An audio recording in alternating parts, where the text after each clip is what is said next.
Hi guys, and we're back on the DBXL for this one. We're going to have a look at these shock absorbers. We're going to look at rebuilding them, replacing the oil, pretty much standard stuff, but we thought we'd show you how to do that. And also I'd like to thank everyone that's subscribed to the channel, watched the videos, and if you haven't subscribed then please do subscribe.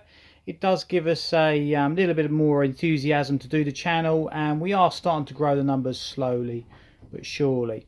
But what we're going to do in this video, as I say, we're going to look at the shocks. We're going to rebuild the shocks. So to do that, simple things, we need spanner, 3mm hex driver, and the oil. Now these shocks use 3000 weight shock oil, 3000 CST.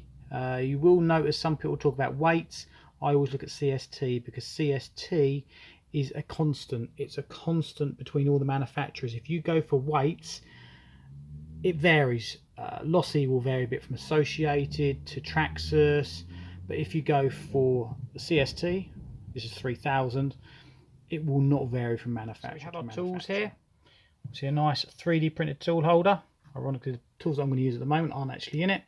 Got the driver and the hex wrench there, but do loads of these. If you follow RC 3D prints on Facebook, you'll see all the items that we do. We can fully customize these, different colors, different variations, all sorts of things we've done for people on there, and I'll leave a link in the description. So to remove the shock, we need to remove the bottom hex bolt, which is a 3mm driver, and the top nut, which you can just see on there, which is an 8mm. Simple job, just removing these.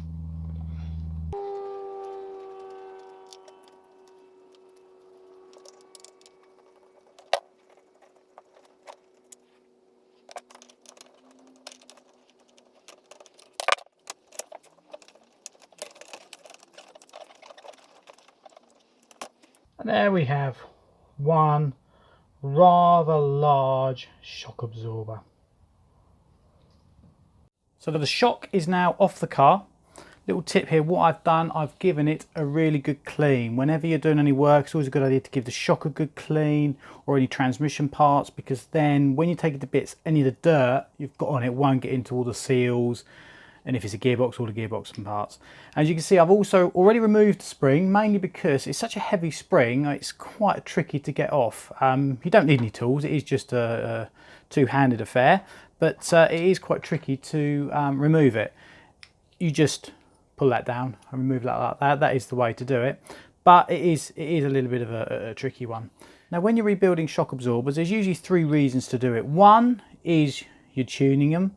If you're at a race meeting, which isn't really the sort of thing with these types of shocks, but when you're at race meetings, you tend to change your oils to get better performance. The other option is going to be if you're just servicing it. On shocks like these, you probably want to have a look at them perhaps every 6 months or so, because the oil will get, even if there's no signs of it leaking, small amounts of oil do leak out, and it obviously gets dirt in it, it gets a lot of air in it, as we'll see when we open it up. Or the third one is it's damaged. Now, most things you like to do is obviously bend the shock shaft, or possibly break some of the connecting points like the top or the bottom, which are obviously obvious. But the way to tell if your shock shaft is bent, you'll usually feel a tight point when you push the shock in. With these it's a bit tricky because they are so heavily damped.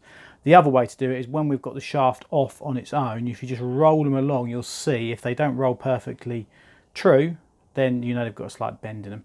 As you can see, this shock, the rubber gaiter is split, so we really ought to replace that. I haven't got a spare one of them, but we'll get one at some point.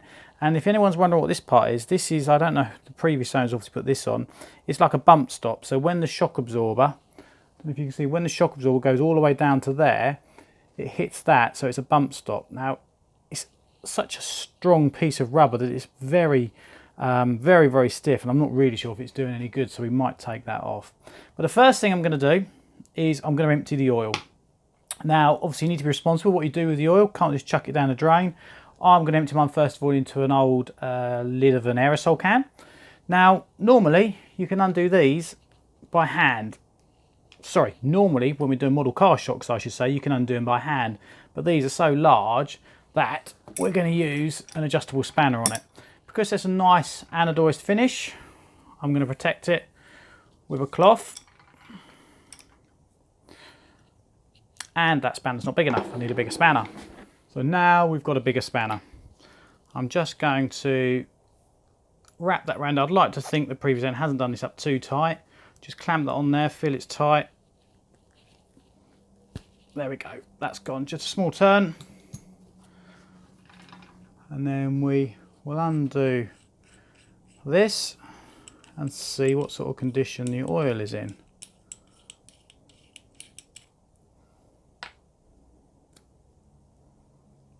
Now this is very thick oil, it's 3000 weight in this. So what we're going to do, we'll empty it out into this container. If you can see, oh, it's actually not, that oil is actually not too bad. What I'm going to do, I'm just going to leave that for a couple of minutes. Upside down on a piece of rag, piece of tissue, just to let it drain out. So I've just let that drain out just for a couple of minutes while I went and got a couple more tools. What we're going to do now is we're going to move this ball stud. Now there's two ways of doing this. If you've got some proper shock pliers like these, then you can clamp them in there and it doesn't damage the shock piston. If you haven't got those, you can use just some side pliers or some side cutters just to clamp the shock shaft. You want to clamp it as near as you can to the thread, because the last thing you want to do, you can see there's already a slight scratch there. The last thing you want to do is add to any of these scratches, because any scratches on this shaft will cause leaks. So what we'll do, we'll just grab it, and it is quite a large shock piston this, so you've got to be quite a bit of force on there. If you're using something like a 1/10, then you definitely don't need to be quite as much force as what we're using this one, but you can feel that's pretty tight on there. If we can't do it by hand, put a driver in the rose joint and then that will turn off. So there is our rose joint, and if there's any play in that joint or there's any damage to it, we'd replace that because they're quite cheap parts. This one is good, so we're just going to replace that one and put that one back on when we finish with the shocks. So we can now remove our, well, in bits, rubber gaiter, which keeps all the dirt and crap out. So we want to replace that. Don't think I've got any spares of those, so I might not be able to show that in this video. And here's that rubber bump stop. So you can see when the shock goes all the way down, I mean, that is really heavy. You've got to remember, obviously, these are very heavy cars, so it will feel very stiff when you're doing any of this. So that stops it, and then that will compress. I'm still not sure about that. I think I'm probably going to remove that. So we take that off there, put that to the side. Now, we're going to remove the shock shaft. Now this is at this point where you can actually cause the most problems. It's when this threaded part moves through where all the seals are in the shock. That's when it can cause or can tear the seals. Now when you've taken them to bits, it's not too much of a problem, but when you put them together, that's when you can have issues. And I am going to hopefully reuse these seals because there's no problem with this shock, I don't think.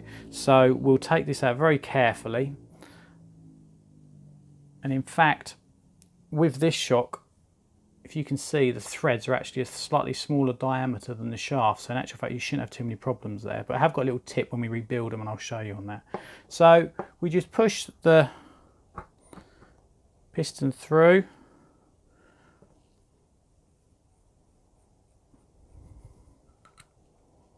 And there we have one shaft.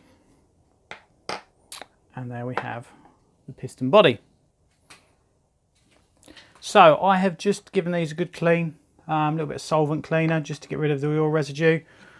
Don't need that, we can lose that. Put that down there out of the way. So first what we'll do now is we'll show you how this piston, get rid of the oil. It's the worst bit about doing shocks is all the oil you end up using and getting everywhere. So these are put on, this is the piston. This is the piston, so the smaller the hole, the heavier the shock will feel and the lighter the oil you have to use. The bigger the hole, obviously the more oil that can move through it. Now these are put on with a simple nut. Now to remove it, I'm going to use the shock pliers this time. You want to grab it on the thread side so you don't scratch this shaft at all. 7mm spanner. I haven't got a 7mm box with me at the moment, just got a spanner, and that just turns off. There's the nut. Piston just comes off like that. doesn't actually matter which way it goes on. Sometimes you'll have some fancy arrangements there, but it doesn't matter which way that goes on. And there is your shaft. You can see there's a shoulder there. You don't want to get them the wrong way around. That's the end for the mounts to the car, and that's the end of the piston goes on. Inspect it, see if there's any big scratches along this part. You can see there's a slight distortion in colour there, but that's just where it doesn't move out of the shock. And I've got a couple of scratches there, but nothing to worry about. And little tip I was saying earlier, to see if it's bent, just roll it along a flat surface. If it rolls fine, then you know it's straight, and that one rolls as straight as a die. So that is good to go back in the car. If you really want to, you can put them in a drill, you can polish them up with metal polish, real fine sandpaper, real fine wet and dry, but I'm not going to bother to do that. Not with this car. Perhaps some of the race cars I would, but not with these. In fact, some of the pistons now come with coatings on, so you don't need to do all that. But to put it back together, the piston goes on there, and then the nut goes on there. Now, this is a nylock nut, as most of you will know, so it's got a bit of rubber in it. If it was a normal nut, in fact, I'm going to do it anyway. I'm going to put a bit of thread lock on here. If that comes undone, then your your shock's not going to work. So a little bit of thread lock's not going to do any harm. Always use blue thread lock for this sort of thing. If you use anything else, you won't get it undone. If it wasn't a nylock nut and a normal nut, I would definitely be putting a bit of a thread lock on there. So we'll put that back on there. And the eagle-eyed of you will notice I dropped some thread lock into that hole. So we must make sure we clean that out, otherwise that will mess up the shock absorber. So we'll clean that out with a little hex driver and then tighten this up. Now thread lock, you should leave a few hours to go off. So what we will do, tighten it up, doesn't need to be over tight, you just want that piston to be pretty straight. And what you will find, if you're building some pistons from new, sometimes there'll be a few burrs on these. So when they go, and I know I'm upside down, but when it goes into the shock body, you'll feel a tight spot. Now I'll put it now, I know it's upside down, but you get the idea, and that feels fine. That's silky smooth, so there's no issues with there. Conversely, you can sometimes get, if you have a big accident, you can dent the actual piston body, so then effectively you'll have a dink in there, so it will stop the piston, but that's all good. So the shock itself actually looks good, so other than really changing oil with this one, I wouldn't really do anything else, but I will take the seals out so I can show you what we've got. So now we are going to look at the seals, which are in here. Now we need to undo this black plastic bit. Again, I'm going to use a spanner. Undoes quite easily. If it is tight and you need another spanner, there is a flats on the top here which you can put a spanner on, but this one's come off nice and easily. Doesn't need to be over tightened. So here we have the seals. Now you've got an O-ring on the top there. What you would do is probably get a rebuild kit which will give you all these seals. My one looks fine. I know the shock doesn't leak, so it's all good. And to get to the seals, we undo those two screws there.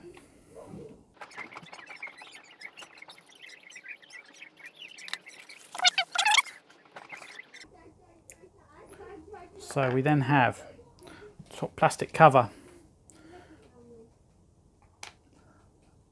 a shim which goes on there, and then we have, got to be very careful now that I don't damage any of the seals. So we have a plastic washer, metal shim,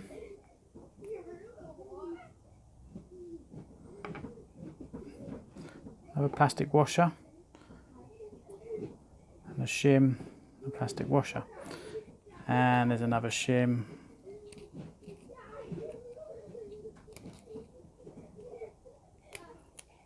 which I can't get out. Oh yeah, it's fallen out. There's another shim in the top there. So if you can see, we've got 3 sets of seals. Basically some black rubber O-rings in these plastic carriers. So they're the bits that do all the sealing of your oil. They are the bits that you'd replace. Again, this shock doesn't leak. It's a bit of a false economy, but I'm actually not going to replace them because I haven't got a rebuild kit with me. So I'm just going to give this a bit of a clean, and then we will put it back together, and I'll show you the little trick that I do to make sure they seal really well. So we've given it all a bit of a clean, still a bit of oil on it, not too worried about that. However, these plastic bits haven't actually got a seal in them. So there isn't a rubber seal in them, which is a bit strange. So it is literally just the plastic sealing against a shock, which in my mind is not particularly great, but well, that's what it is, and they don't leak, so we won't worry about that. But I still will show you what I do to get a good seal. So to rebuild it, it's the reverse of what we just done.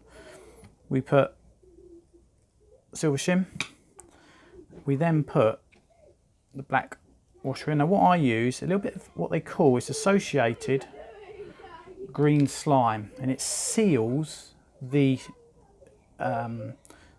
washer, or whether there was a rubber washer in there. And it also, when you push the shock shaft through, it stops it breaking the seal or tearing the seal. So I'm going to put just a small amount of that on there. In fact, there isn't a massive amount in this container, but a little bit of that in there. Push that on there. Another washer. I am going to use this just to push it down. You've got to make sure you don't damage anything when you do that. Make sure there is...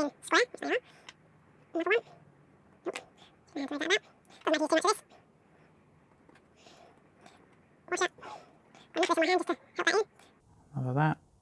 And that is literally the shock seals rebuilt. So if you had a new set, that's all, there'll be new parts of that in there. Now what I am going to do, we're going to put this bit back on. So that goes on there like that. Then we just screw that back up. So that's snugged up. It's just loose. Just leave it just loose so that it's got a bit of play in it for when I pass the shock shaft through. And I've put a liberal amount of green slime. Now I would recommend doing this for any shock that you build, or any model car shock that you build. It just helps when you pass this through. Some people say use oil. You can. I think grease is slightly better. Pass it through. If you need to, just turn it. Just turn it. I can feel it going through. There we go. That's through the other side. Just feel, does it feel smooth?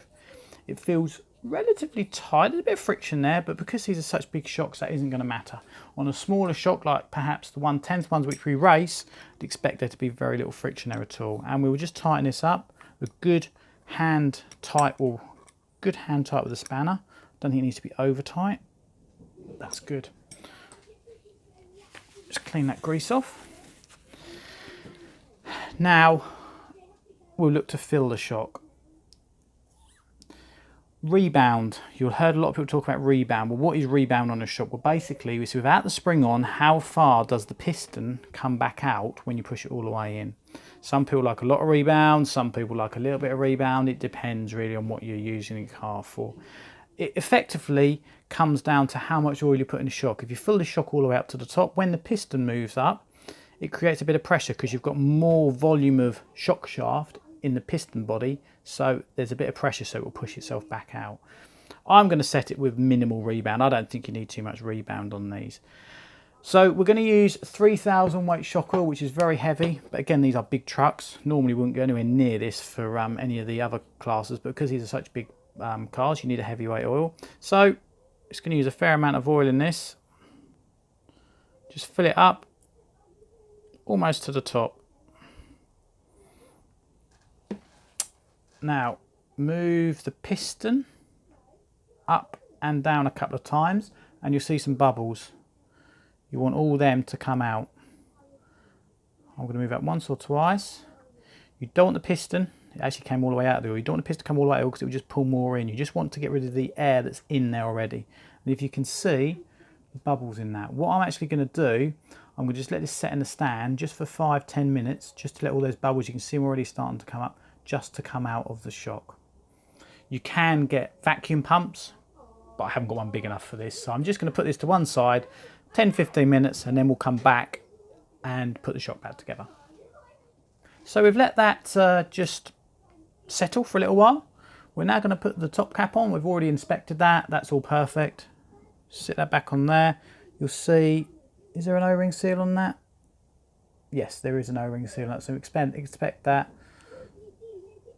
This one isn't particularly good, but it didn't leak, so I'm not going to worry too much about it. As I say, this isn't a race truck. If we've got a little bit of oil leaking out, I'm not too worried. So we put that on there, and then, I should have said, we then want to push the shock piston sort of to the distance where we want it to rebound out to. So I'm going to put it to there. See it pushing it up, and you're going to have oil coming out of here. Oil is going to go everywhere in a minute, which is one of the joys of building shock absorbers. So we screw that back on. I can't put it on an angle. I've got to leave it upright, else all the oil will come out.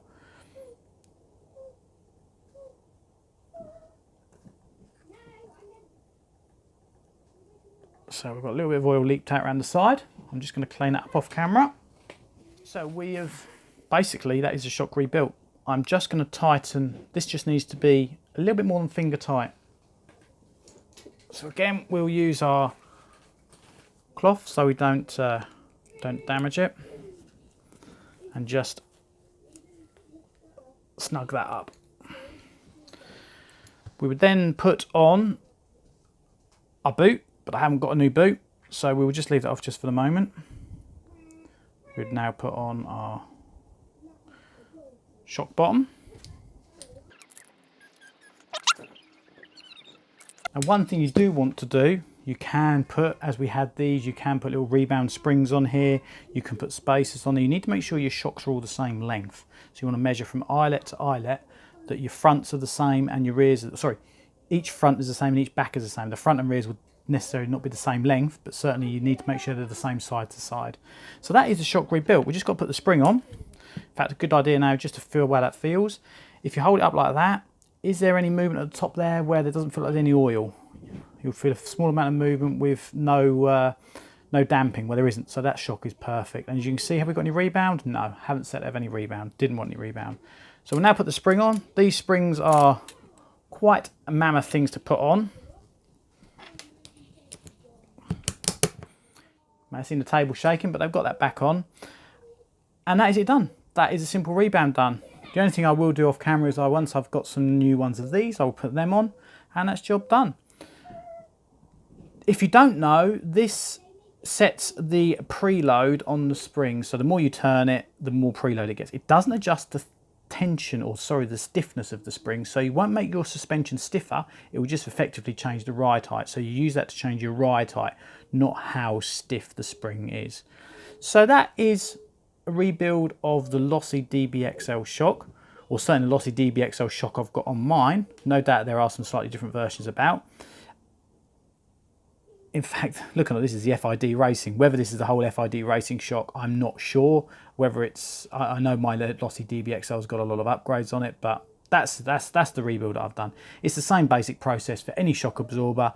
The seals will be slightly different, and the actual construction of shock might be a fraction different, but they all work in the same basic principles. So I hope that's been interesting. If you haven't subscribed already, please do subscribe, and we welcome any comments on things that you would like us to do, and we'll be back soon. Thanks very much.